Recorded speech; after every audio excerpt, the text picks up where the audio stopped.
Ever wonder where the wealthiest place on earth is? Today, you're going to find that out. I asked Matt King to come on the show again for a second time for a reason, and he did not disappoint. This episode is loaded with wisdom. We talk about regrets of action versus regrets of inaction.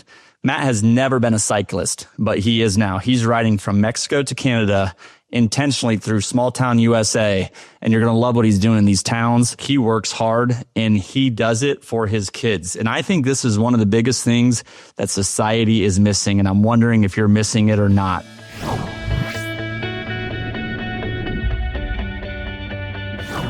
Hello and welcome to the Purpose Matrix. I am very excited for today's guest, Mr. Matt King. Matt, how are you doing today? I'm great, Phil. It's good to be with you, man. Well, for those of you that recognize the name, Matt was on the prior Muller Real Estate and Business podcast. We had a great discussion on goal setting. If you don't know who Matt is, first, father of 3 young children. Matt, how old are they? 7, 4, and 1. You're like in it. We see like young families at church. Like our youngest is 6. So we're in it, but a different phase. You're like in it. Like you're fighting the 7-year-old and the 4-year-old, and then you got the diapers and everything else. So you are in it, and we enjoy sitting there like basking and watching people suffer with the little ones. So I apologize on all of you with really young kids' behalf, but entrepreneur and operations executive, scaling a lot of companies in a lot of different industries. And I think the underlying, yes, you're strategic, but leadership, I think, is the foundation of that and building high performing teams. You're the CEO of GoBundance, a mastermind organization that I'm in, which is a lot of entrepreneurs and business leaders across the U.S. and even more broadly than that. You oversee DRO Investments, a major investment firm, and you're just, guiding the strategy, the operations. You have your fingers on everything there. And a mission to live beyond limits, authenticity, choice, freedom, and purpose. But Matt, I want to ask you a question. I'm going to ask you, I'll tee it up. But I really want to ask you at the core, who are you? I'll start with a story because you asked this, so now I got to turn it on you. But I was at an event, I think 4 or so years ago, and you asked a group of 50 guys, hey, who are you? Write it down. And I wrote it down.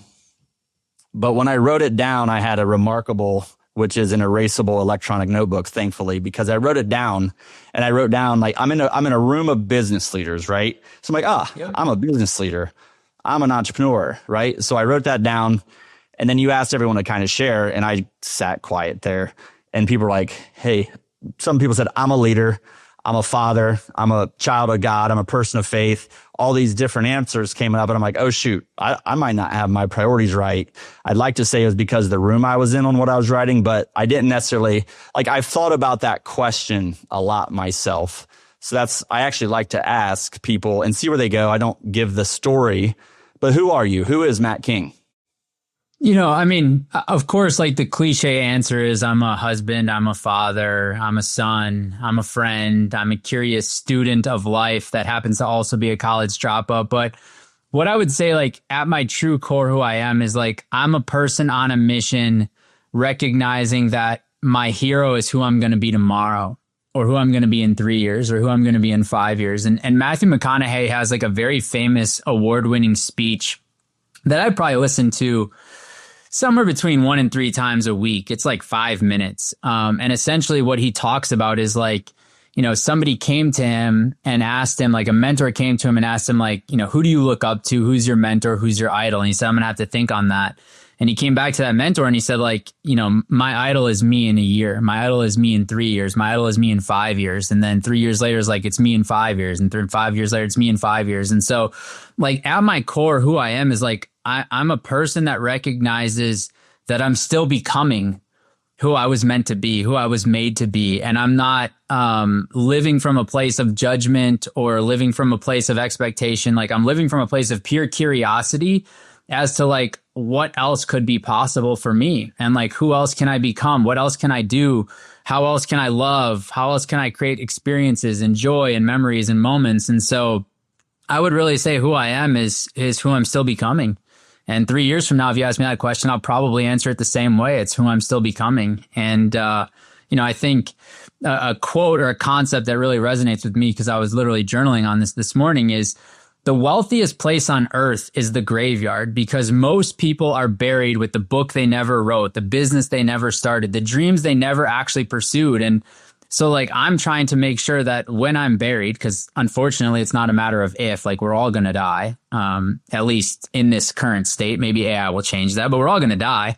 And so like who I am is like, I'm who I'm still becoming. And, you know, the main goal or target for me is to make sure that I'm not buried with my hopes and my dreams and my desires, but, you know, buried with a life fully lived and many, many memories and moments made along the way. First of all, you know, I just read this and I love it. There's a study from, I think, Cornell University, but talking about regrets and what people regret. There's also like the 5 regrets of the living the book. And the biggest regret is lack of action. But the study that has science behind it says that last week, like what we did last week, what we regret from last week, 50% of what we regret from last week are the actions we took. And 50% of what we regret from last week are the inactions that we didn't take. That's last week. Fast forward 30, 40 years. 85% of the regrets we have will be regrets of inaction, of the things we didn't do, the things that we take to our grave, the book we didn't write, the relationships we didn't build, the people we didn't impact, whatever it is. Only 15% of those things are regrets of what we did, even if they failed. So but we're so much in the present, which is a good thing, by the way, but we're so much thinking about what if this goes wrong. Actually, I'll say, because I'm going to tee up this next question for you, we're so much in the future that we're worrying about what will go wrong and not who we're becoming. My question on the becoming, like who you're becoming, is because I think this is a common thing for business leaders and entrepreneurs. Are you living too much in the future with your answer? Like, because I struggle with this myself. Are you always like, can you be happy? I had someone on a couple of weeks ago and they said, like, if you write down your emotions, a lot of the bad emotions are in the past or the future, but the good ones are in the present. And are you living in the future too much with your answer? How do you think about that? You know, so I really try to spend most of my time avoiding judgment towards myself and towards others. I think like once we fall into judgment, essentially what we've done is we've put like a lid on the box of what's capable and what's possible. And so my answer isn't necessarily like I am chasing the future me. The answer is just I'm aware of the future me is who I'm becoming, is who I'm going to be, and like who I really want to be.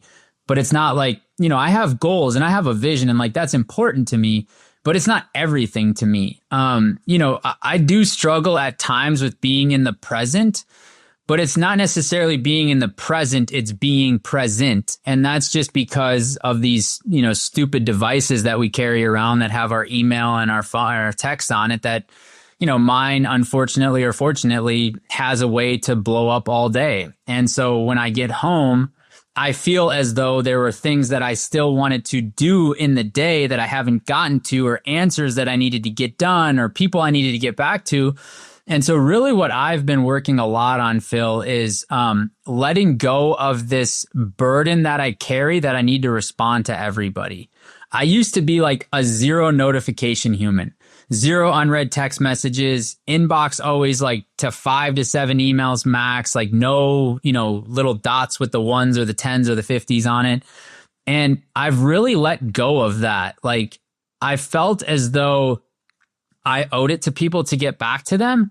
And now I feel as though I owe it to myself to not feel like I have to get back to them. And so, you know, like my answer isn't necessarily like I'm living in the future. My answer is just that I know the future is who I will be. The future is who I will, you know, it's like the hero's journey, like who I'm becoming is ultimately who I am. And it's like without judgment and without resentment. Like if somebody asks me, you know, do you have regrets or what are your regrets in life? Like, look, I have a couple regrets, but most of those are regrets that I established, you know, at age 22 or 21 or 23. In the life I'm living right now at age 36, I really try hard to not live with regret, because ultimately all regret is it's judgment and resentment towards yourself. I just try to live with awareness of like, okay, what actions did I take that served me? What actions didn't I take that didn't serve me or did serve me? And now I am so incredibly blessed and fortunate that every single day I get the greatest gift any of us could give, which is the gift of choice. And so if I am living in a place of resentment or judgment or regret, to use your word, I limit my ability to choose because I'm so fixated on like the resentment. So I literally just try to live a life of choice, awareness, and more choice. Like I make choices whether to take action or to not take action. I reflect on how that served or didn't serve the mission, the purpose, the family, whatever I'm working on. And then I recognize on the other side of that, I have more choices. And what I have found is when I try to get lost in regret, I limit my ability to do that third step, which is more choice, because I'm just sitting there beating myself up and pounding myself. Now, I do live with a lot of awareness, and sometimes people will perceive my awareness as regret or my awareness as resentment, but that's them trying to label my perspective. Internally, that is not my perspective. I would say the only quote unquote regrets I have in the current state of my life are in moments when I don't show up the way I want to with my family. Like you said, we're in it. And like, dude, we are in it. Everybody says like you get 3 different, like if you have multiple kids, they're all going to be a little different. Look, ours have a little bit of differences, but all 3 of ours are strong-headed, crazy, crazy, crazy brave, absolutely nuts. Like they just go a million miles an hour all day. And I look in the mirror and go like, I wonder why that is, right? And so there are moments when I get short-tempered. There are moments when I don't show up the way I want to. But again, to try to get away from regret, one of the things I've started to do with my kids and with my wife is I ask for a do-over. And I think like just asking for a do-over is a way to avoid the regret. So like a great example is of last weekend, Easter, right? My daughter was so stoked for the Easter bunny. She's 7, but she was also mortified. She's like, Dad, what if the Easter bunny comes inside? Like, Dad, what if the Easter bunny's teeth look really mean? Like, Dad, can you show me a picture of the Easter bunny? Like, she was incredibly excited and incredibly scared. We started bedtime around 7:45. She didn't fall asleep until 10 o'clock, like in and out of her room, in and out of her room. Can I go in there? Can I come out? Like, and at some point I just like lost my temper. I'm like, Rylan, you have to go to bed or you will not get an Easter basket from us. Like the Easter bunny may or may not come. I don't know, but I can tell you from us, you won't get a basket. And then she finally fell asleep and I was laying in bed going like, is that really the right way to show up as a father? Like, this is a kid who's excited and a little scared.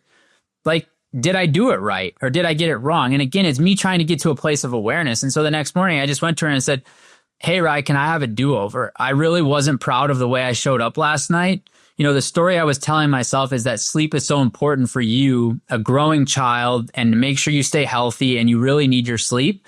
And instead of expressing that, I just expressed frustration. And, you know, she just, of course, like a 7-year-old, she's like, it's okay, Dad. I love you. No big deal. Let's go open my Easter basket. Like, she didn't care, right? But I think sometimes just expressing how we felt is another form of really cementing the awareness so that when that opportunity comes back up, we then have the potential to make a different choice. We also have the capabilities to make the same damn choice, which I'm guilty of that as well. But, you know, we have the potential because we were more aware of what went on because we actually recognized and honored, hey, can I get a do-over? I love that. And I love the request for a do-over to like enter into the, hey, shift in discussion. I mean, so first of all, I'm definitely the same way. Like I am not, like we all are, right? We all have our issues, challenges, and they show up in different ways. So I'm going to start asking for a do-over as the way to say, hey, I want to retry, because like I've also told my kids, hey, this is the first time that, like, I was your age, I was a kid.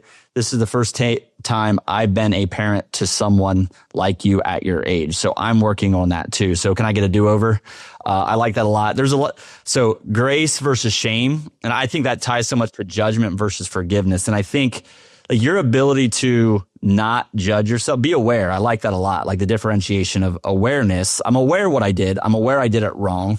I'm going to work on becoming better, but at the same time, stop judging myself and forgive myself. And if you can do that for other, like this, to me, these things feed each other, as in, if we can not judge and forgive other people, it will help us not judge and forgive ourselves. And if we can not judge and forgive ourselves, it'll help us become better at not judging and forgiving others. So I like that a lot. On the wealthiest playground, I was also going to say, Goggins says, like, heaven is, showing up to the gates and saying, hey, like, here's who you could have been, and you recognize that person. And hell is showing up to the pearly gates and saying, hey, here's who you could have been, and you don't recognize that person at all, right? How much are you leaving on the table? What caused you to make that shift? Was it just complete burnout and overwhelm and it's not sustainable? Was it something else?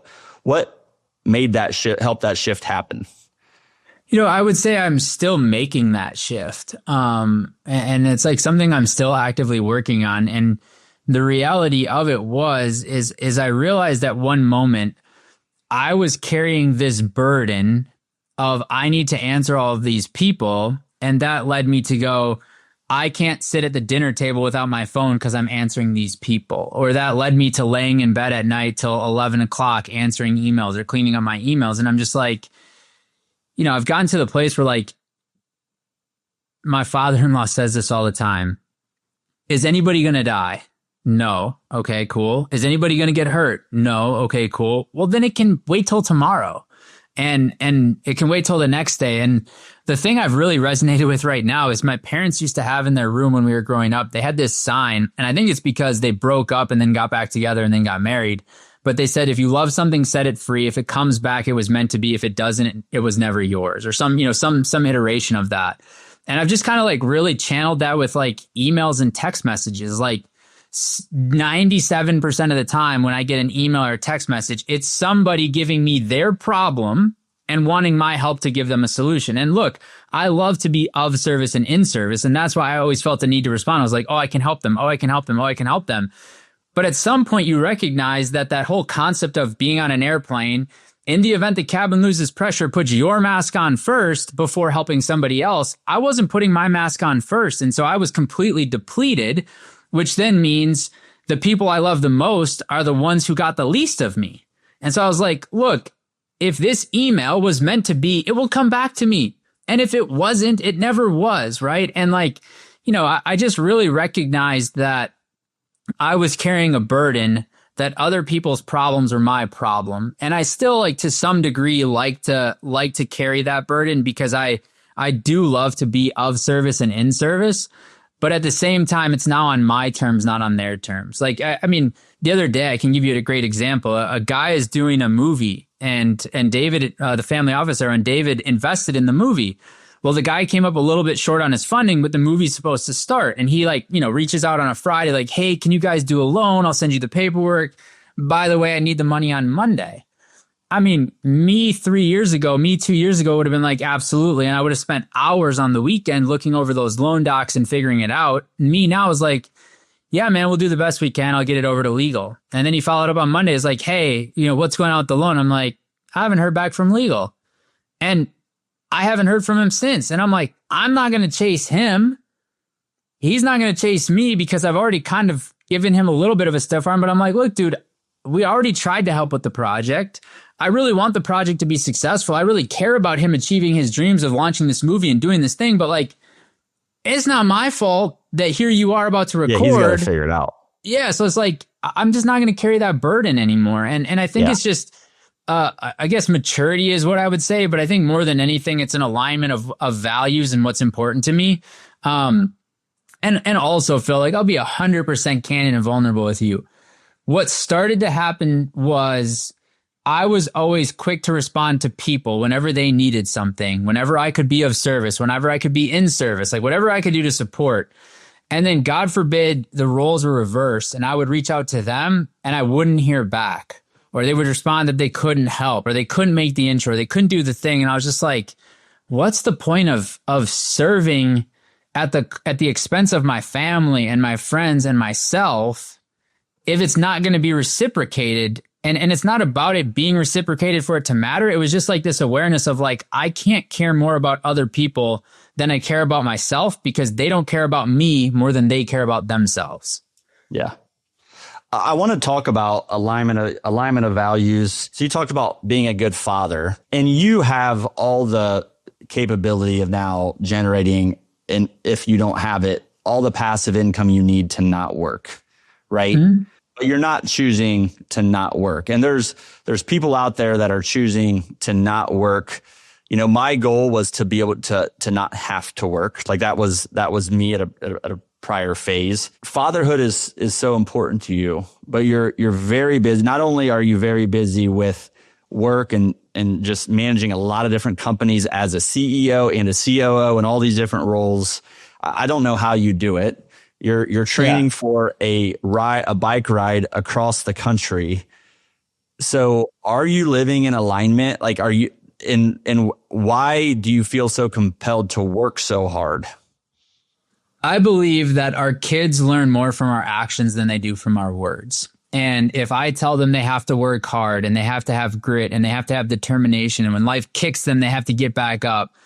If I sit in a sofa or a lounge chair and just, preach at them, they're gonna be like, all right, dad, all right, dad, all right, dad.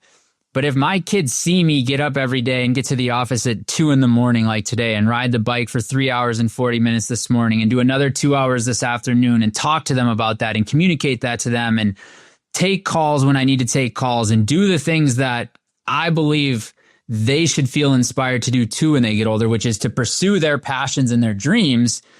I'm a living example for them, and I want to be that role model. I read a quote the other day that said, someday somebody will tell your son, you're just like your dad, and it's up to you to choose whether or not that's a compliment. Well, the same is true for my daughter. Someday somebody will tell my daughter, you're just like your parents. It's up to me to determine whether or not that's a compliment. And so I like to think that I am living in alignment with my goals, because my job, I believe, as a parent is first and foremost to love my kids. It's second to protect my kids the best I can, not, put them in bubbles, but to keep them safe.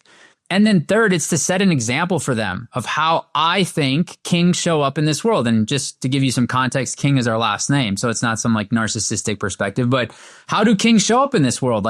What do we do? How do we show up? And so that works well, by the way. It is really an easy name. It's pretty powerful. But that's a lot of the premise of this bike ride. I mean, when I tell people what I'm about to do, their first response is, you're crazy. And their second response is, why? And the why is simply two things for me. One, I'm trying to set an example for my kids. I'm not a cyclist. I have never been a cyclist. And so to ride my bike 2,000 miles from Mexico to Canada over the course of 13 days means that I have to become the cyclist that can ride 150 miles a day for 13 days in a row. Telling my kids that story, showing them that story, demonstrating it day in and day out, learning the ins, the outs, the goods, the bads. What better way to show my kids that you can do whatever you put your mind to? The other reason is, I feel like what made America so incredible was these small towns, small communities. And maybe I'm biased because I came from one of those small towns in the Midwest in Wisconsin. But I just feel like the backbone of America is the family-owned hardware store, next to the family-owned auto mechanic, next to the family-owned diner and restaurant. And when I was watching the movie Cars with my kids one night, Lightning McQueen gets stuck in this town called Radiator Springs. And essentially what happened is Radiator Springs used to be this vibrant, popular town. Everything was hustling and bustling. The tire shop was good. The tow was good. Everything was good. And then the flyover got built. And everybody who used to stop in that town no longer did, because they were taking the highway past that town. And I feel like that's what's happened in America. We are all on a mission to get to where we want to go as quickly as possible, which means we don't stop in those small towns. We stop in the places that's most convenient for us, which means we do pass those small mom and pop businesses with the stories and the culture and the American dream embedded inside of them. And so I said, I'm going to ride my bike through those small towns to find those stories and provide direct impact to the people inside of those overlooked communities in whatever way that looks like. So I am on a mission to raise $1 million. As of today, we're just over $340,000 raised, and we still have about 7 weeks until the ride. But I'm on a mission to take that $1 million that's been donated, many of which is from GoBundance members and incredible people in the community, and say, hey, we're going to provide direct impact to these people we meet along the way. Some of these stories we've been given already. Like I got a call last week asking if I was still riding through Stephenville, Texas. Of course I am. And he's like, great, I have a story for you. A mom was laying in her bed at night, sleeping with her 7-year-old son. 3:30 in the morning, a drunk driver lost control of the vehicle, drove through the house, killed the mom, killed the son, left a husband of 35 years and multiple other siblings in a low-income area, left to figure out how to pay for the funeral, pay for the hospital bills, and, oh, by the way, they don't have a place to live right now. Like, someone's got to show up to support these people. Why not me? Like, I want to hear that story. I want to see those people. I mean, I read the article about it when the guy called me. The one son is like, I heard my mom's last prayer, and she said, like, may the blood of Christ save me. I'm like, can you imagine living the rest of your life with those words echoing in your head?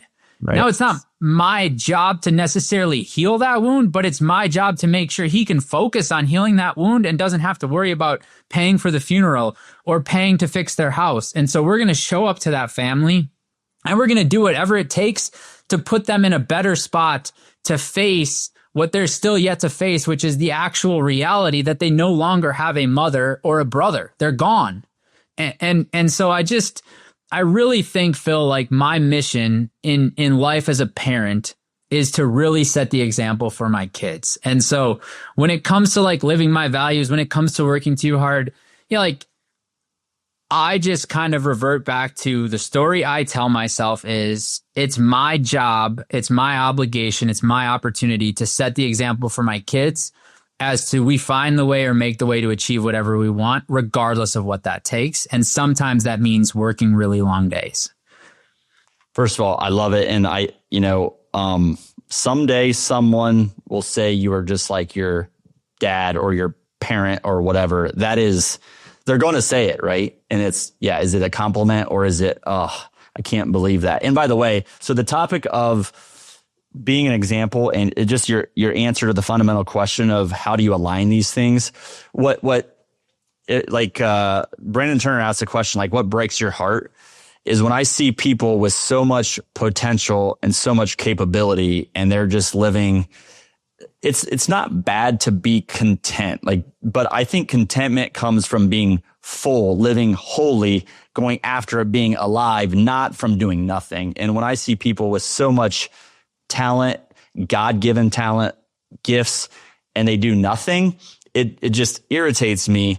And if people actually, I just had this discussion back and forth with another GoBundance member on Marco Polo this morning where they said there's these men, women, whomever, but especially if I call out men and they go home, like I go to work and I check the box, I get the paycheck because then I can be present at home with my kids.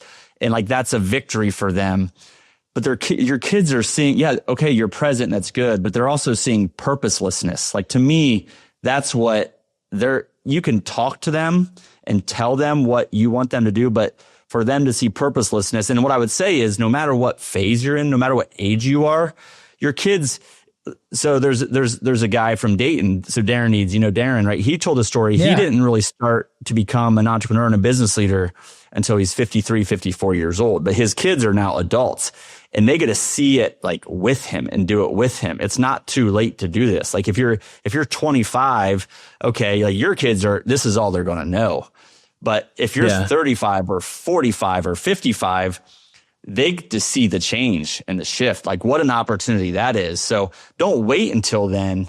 But to say I get to go home and be present because I just completely disconnect from work, like that's not a bad thing. But your kids are seeing of purposefulness, which I think is a major issue in society. So I just want to echo your thoughts on that. And it's caught, not taught. The other thing I'll say is, like even at the core of our identity, I think if we think about purpose for different areas of life, it has to be your purpose for every area of life, whatever that is for you, should be to serve others in some way. So I say that and I say, even if it's your health, to have energy for my kids and my grandkids and to live my purpose. There's a lot of other people that are involved in my health purpose. It's not so I look great or whatever it might be. So if you think about purpose, think about how it serves others. And the second thing I'll say is so as I'm writing this book, my acronym is PEACE. And the last word I want you to pay attention to, but it's purpose, education, association, courage, and example. And you got to go through the first 4 steps. You got to get clear on what you want to do. You got to grow your mindset through education and through people, and you got to go after it. You can't sit on the sideline because people are watching. You have to be the example that has courage, because that's what will build grit for your kids, if that's what it's about, for your coworkers, for your family, whoever it is. So that whole segment, I mean, you nailed it, man. I love it. Anything you want to add to that? I think example is a great word. Like I really look in the mirror every day and ask myself, like, am I living a life fully lived, like in all gardens of life? And, a lot of days I'm aware that I'm not in some gardens. Maybe I wasn't the best son today. Maybe I wasn't the best grandson today. Maybe I wasn't the best husband today. But like tomorrow I get a do-over. Tomorrow I get another chance. And it's just like, I want to play full out because I don't know if we get another chance at this thing. Like I don't think we do, but I don't know that for a fact. And when I was 22 years old, one of my really, really good friends passed away. He had a pulmonary embolism from a ruptured ACL waiting for surgery.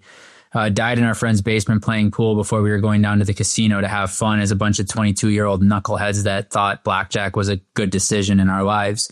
And ever since that moment, I've really lived my life of like, the most valuable asset we have is our time.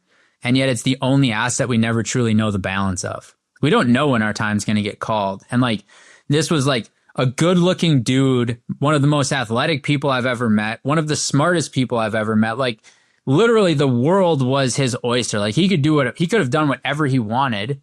And yet he didn't get the chance to do any of it because he was taken. And like I'll say he was taken far too soon, but who am I to judge what's too soon and what's not too soon? But I do have the opportunity to live my life intentionally for him, in honor of him, because he didn't get the chance to, and I still have the chance to. And so like, who am I to not take advantage of that opportunity? And I just think it's really important to like reflect on the key moments in your life and ask yourself, like, how are these shaping me and how are these defining me? It would be very easy for me to also take that moment and say like, yeah, I'm just going to chill. I'm going to die someday anyway. So who cares? What's the point of chasing? What's the point of pursuing? But like, I feel like a duty or an obligation to his family, to his brother, who was the best man in my wedding, to be like, hey, I'm living my life as fully as I possibly can because Craig never got a chance to live his. And like whatever excuse you need to use to get out of bed early, to kick yourself in the butt, to do the hard things, like use it. Just use it, I think, as fuel for great, not necessarily as a fuel or an excuse for like why I'm not going to do something or I'm not going to take that action. Yeah. And I think again, I'll reiterate 2 things, but another thought that I just had on this topic that I think goes back to the original identity question.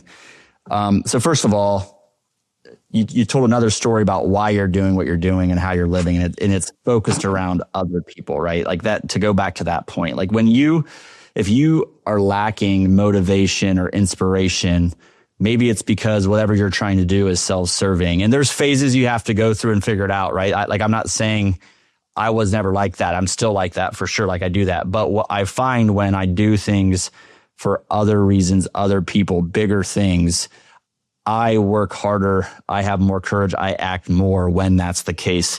And the second thing is the who are you question. I just realized this as we're having this discussion, but the example, being a good example can't be taken away from us. Speaker, that can be taken away from us, right? Entrepreneur, business owner, that can be taken away from us. But no matter, so long as we're living, we can be a good example how we want it by living in alignment with our values and who we are. We can be a good example, and that example can continue on even after we're living based on how we live. So I think like we can talk about results and everything we have, but at the core of your identity, are you just living like you want to live? Are you being a good example for others? I think like I haven't given this a lot of thought, but it came to me there like that can't be I don't think that can be taken away from you. Is no matter what your circumstances, no matter what your situation, if you just strive to be a good example for people that you love, that can't be taken away from you. So I appreciate that whole Well said. discussion. Yeah, well said. I want to talk on, first of all, just leadership. So, and then I want to come back to this cycling effort because in your training, but leadership and growing a lot of companies when you can't be doing everything and you were trying to do everything, like just give me 1 minute or so on like your philosophy and how you like what you've learned. And I know this could be a whole course on this, but your approach, your style, your beliefs on leadership.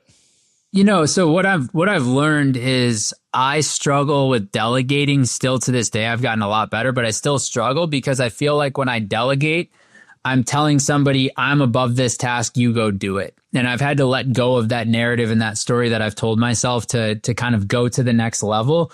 I really try to lead with curiosity. I think, if you study the best leaders in the world across, any industry, government, politics, etc., the people that are often wrote about the most or spoken about the most in a good way were like the most curious leaders. They asked questions. They asked really good questions, and they were willing to sit and be present for the answer. And so what I go back to when I think about leadership is, this old like Chinese proverb or this old, concept of if you feed a man a fish, you feed him for a day, but if you teach a man to fish, you feed him for a lifetime. And so when I'm leading people, I really try to ask a lot of questions. Like, I literally like this morning, somebody sent me an email and said like, what do you want to do, this or this?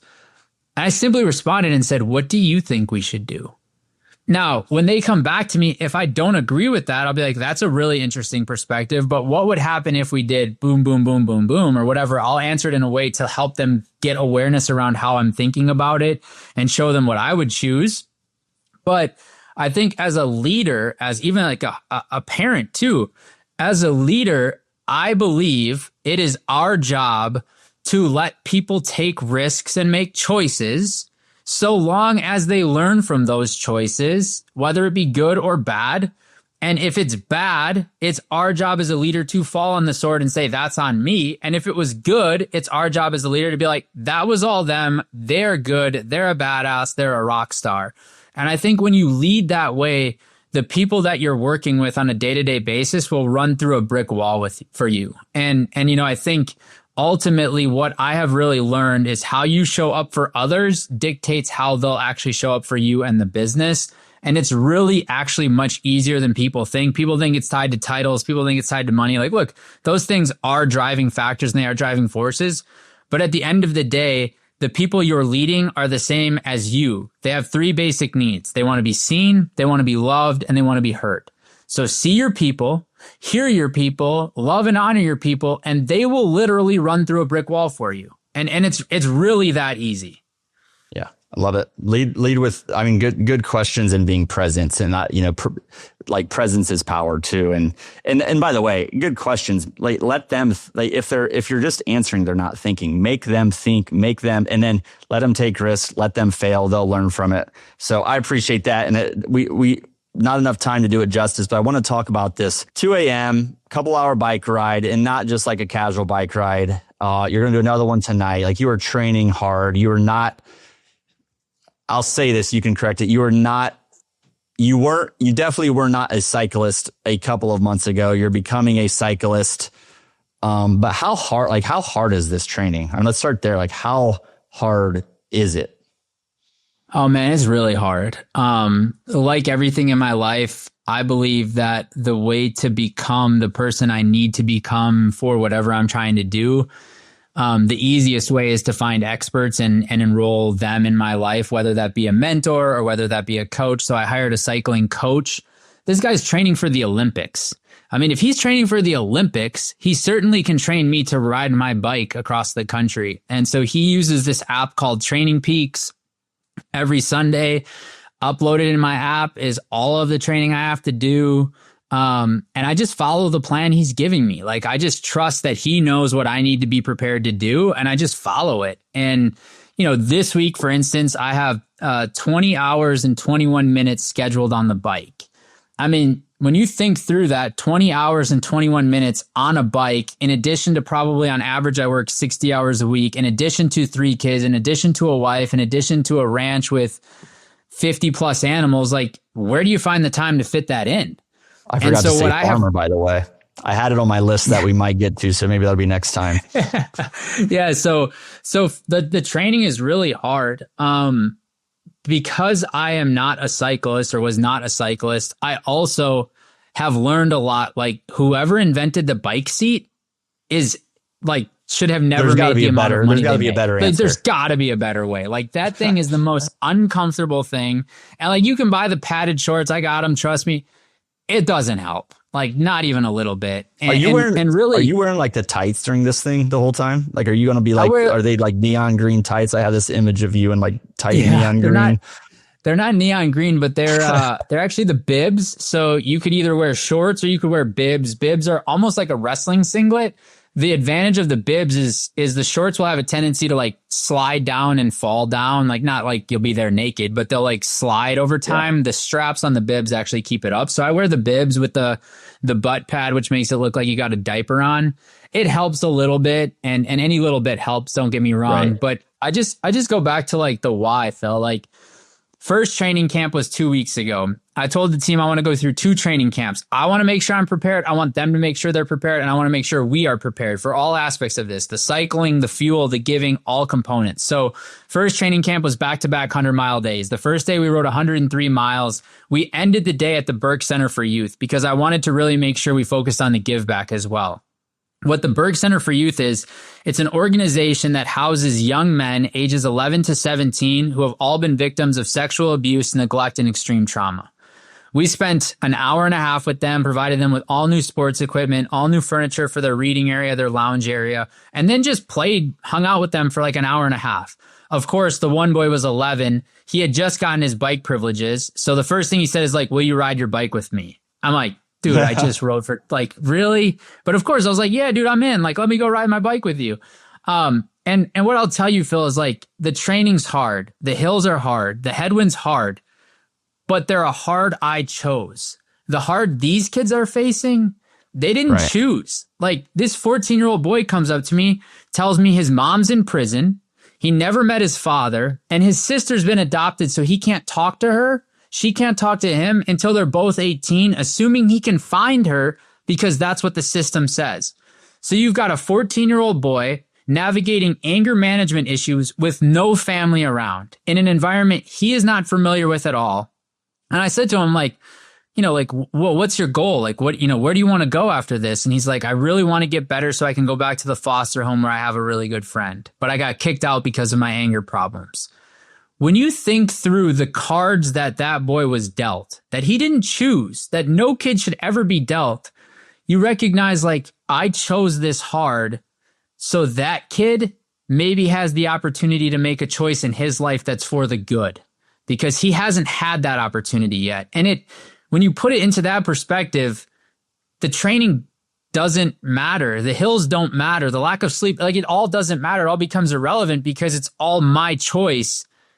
And they're living a life that they didn't choose. And nobody should have to go through that. And so it's for them. And so it goes back to the why, which I think eliminates like the actual, like, this is really hard. Yeah.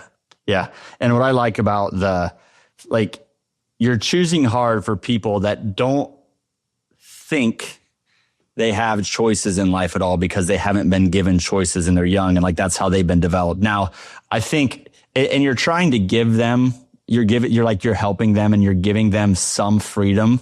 But I think what you're giving them that's more important is, if I tie back to so Viktor Frankl, Man's Search for Meaning, he did not choose concentration camps. That was put upon him. But the main thing he says is, but you will always have the opportunity to choose. Like, you can't take that away from me. But these kids don't know that. Like, they don't recognize that. So I think more than the contribution you're giving to them, which is phenomenal, and I'm not trying to downplay that, if you can change a couple of people and show them that the mindset, you have a choice, you are free to choose, but you've been trained differently and you have to overcome that. I think that long term, you have an opportunity to have even more of an impact in that way than just giving them some things, which again, I don't want to downplay that. And I want to just say, if you can, how can people support this ride, support having an impact and giving these people more? And even giving them gives you, I think, the platform for them to listen to you and to teach them something more too. Thing. So that's the thing. How can people find out more about this? Yeah. And I think the only other thing I would add is there's like, yes, I am trying to show them that they have the power to choose, but I'm also trying to show them that they're seen, they're loved, they're heard, and hopefully that brings them some hope. Like at the end of the day, I just want them to have hope, like hope that they can do what they want to do. Hope that their life can move on, even though mom's dead and sibling is dead. Like there is hope. There are people out there that do still care about them and see them and value them and understand they're still capable of things that they want to do in their life.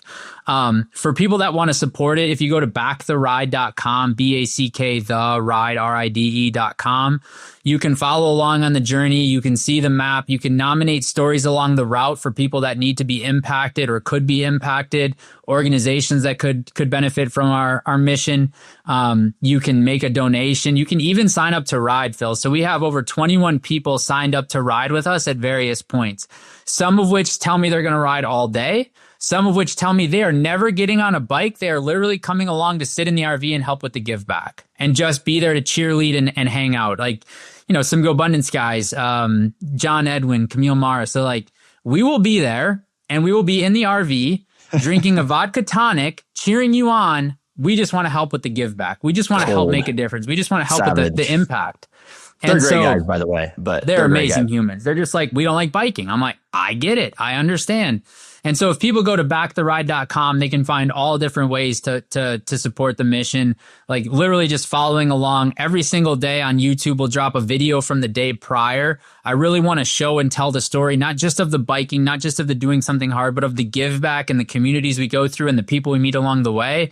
I want people to see the direct impact that their generosity is having. So many times people give to these big organizations and it's this black box, like, cool. Susan G. Komen cure, like we're trying to cure cancer. I get it. They're doing a lot of good, but like, where did my money go? What did it do? Did it put the lights on? Topic. Did it actually, like, we just don't know. And so I really want to show people every single dollar raised will go directly to impact the people we meet along the route. Every single dollar. And, you know, I think if people feel inspired to come ride with us, come ride. You can ride a minute, you can ride a mile, you can ride 100, you can ride 150. If people just want to be a part of the give back, come support, come hang out, come ride with us in the RV. If anyone wants to ride, reach out to me. Let me know if you're interested. Maybe I need the nudge too. So if you're listening to this and you're thinking about doing the ride, reach out to me. It's amazing, Matt. What you're doing is amazing. I love, by the way, Viktor Frankl also said like when he's in the concentration camps, when he saw people pass away was when they lost hope too. And you talked about how just giving these families, giving these kids hope. If they have hope, if they see enough to have hope, right, then I think you can start to impact them and build their mindset too. So backtheride.com, the Matt King Show podcast, I think mattking.com, correct me if I'm wrong on that, but you know, you'll find out about Matt if you Google search him. But if you can support a little bit, a lot, whatever it is, backtheride.com. I appreciate it. Matt, I appreciate your time. I ran over. I apologize for that. But you said, hey, don't worry about it. All good. He's just got like 2 more hours and 3 kids and a million other things to do today. But I do appreciate it. Not just this time today, what you're doing for on the ride, what you do for so many different business leaders, and the guidance, the organization, what you do, that you give to them. So much appreciation for you, man. For the Purpose Matrix, signing off.